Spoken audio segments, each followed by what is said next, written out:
Before I begin, I would like to say that this is just a tremendous honor for all of you to have the opportunity to hear me speak before you all today. High school was an interesting time for all of us, and we can't deny that it flew by. It's easy to forget Mr. Person falling out of his chair at the Army football celebration, or Aaron Crawford and Anthony York successfully transporting an apple from one another's neck, or getting ready for our first prom realizing we had no idea how to tie a bow tie, or Mr. Marquez performing a backflip in Crocs, or even our parents, with our supervision, constructing mousetrap cars that went exactly 6 meters. Looking back, our class accomplished a lot. We were the first class to win the stairwell competition 3 times.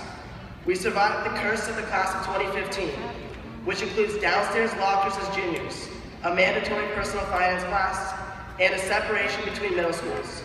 And we ended the Stonebridge State curse by winning not 1, not 2, not 3, but 4 state championships.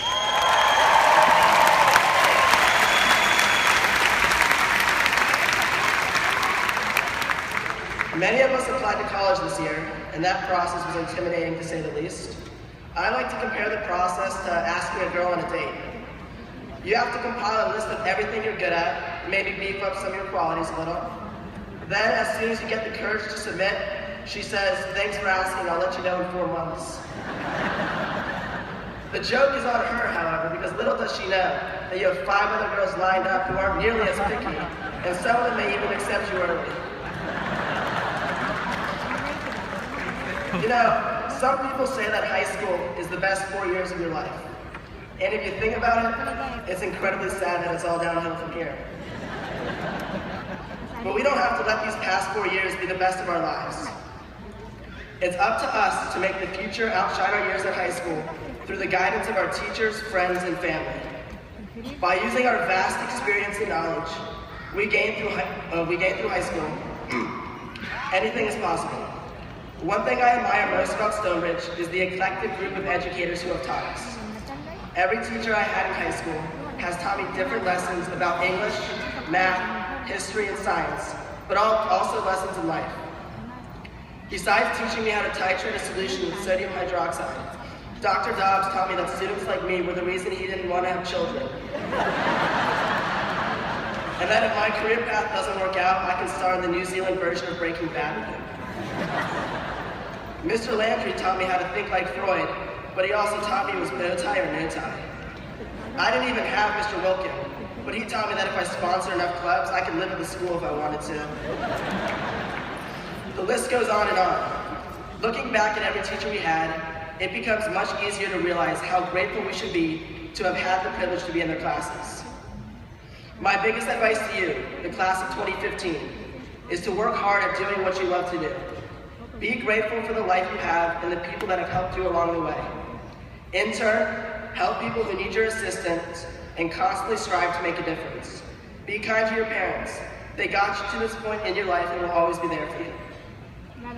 Finally, don't let people define you in your future endeavors. I say this because too often in high school, we became victims of people's perceptions of us. Whether it was a teacher or student, people labeled us as jocks, band geeks, or Twitter-obsessive attention seekers. The last one was me.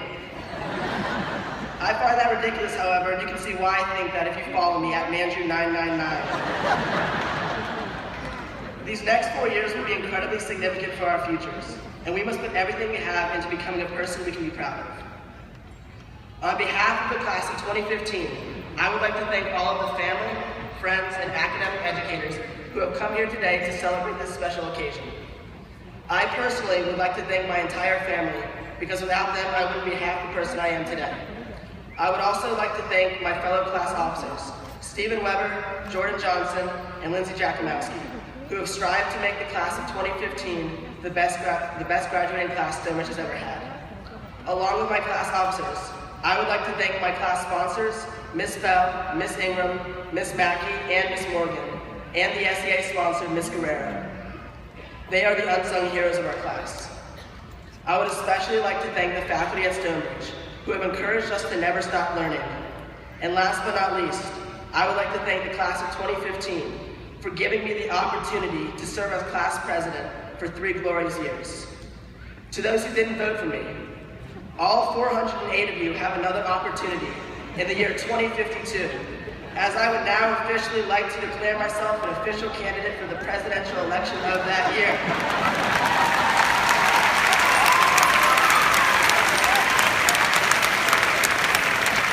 But I digress. Today is a day of both sadness and joy. Whether we like to admit it or not, the past 4 years at Stonebridge will always have a special place in our hearts. It was Winnie the Pooh who said, "How lucky I am to have something that makes saying goodbye so hard." It's been a pleasure to know the students in the class of 2015, and I once again am honored to have been given the opportunity to speak before you all today. The only restriction Mr. Wilburn gave me was to not end the speech with a quote from Dr. Seuss. I was pretty bummed out about that at first, until I realized there was someone with equal literary merit in our very own school, Mr. Talbot. So, class of 2015, in the wise words of Mr. Talbot, have a good weekend. Be safe. Don't do anything stupid. Make good choices. Don't drink and drive. Congrats, class of 2015. We made it.